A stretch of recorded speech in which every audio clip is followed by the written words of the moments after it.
रामकृष्ण हरी।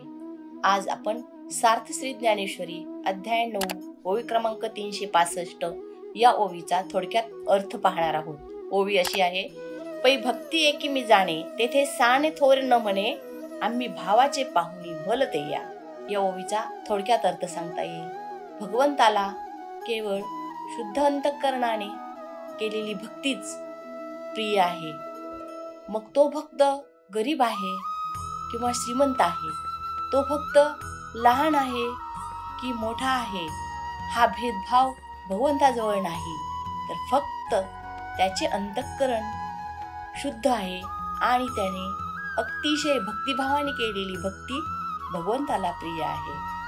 थोडक्यात काय तर भगवंताला भक्त कोणते उपचार करत आहे किंवा पंचपक्वान्नाचे नैवेद्य सोन्या चांदीच्या ताटामधून देत आहे की साधा भाजी भाकरीचा नैवेद्य देत आहे, हे भगवंत पाहत नाहीत। ते अर्पण करण्यामागे त्याचा भाव कसा आहे हेच भगवंत फक्त जाणतात। उदाहरण द्यायचे झाले तर शबरी माता सर्वांनाच परिचित आहे। अनन्य भावाने श्रीराम जय जय राम हे भजन करत माझे श्रीराम मला एक दिवस निश्चितच भेट देतील या आशेने दररोज आपल्या पर्णकुटी समोर जंगलातील फुले तोडून रस्त्यावर अंथरत असायची आणि जंगलात जी फळे मिळतील ती आपल्या स्वतःच्या तोंडाने चाखून आंबट आहेत किंवा गोड आहेत हे पाहून आपल्या टोपलीमध्ये भरून पर्णकुटीमध्ये ठेवायची आणि भगवंताचं शुद्ध अंतःकरणाने नामस्मरण करायची।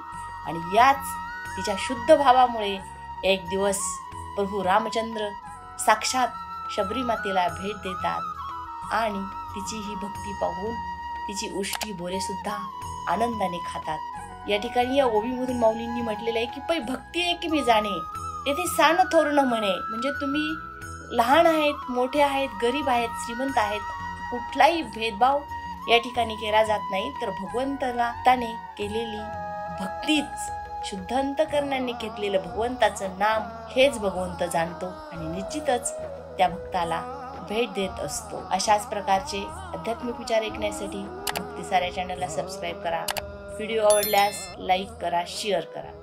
जय जय रामकृष्ण हरी।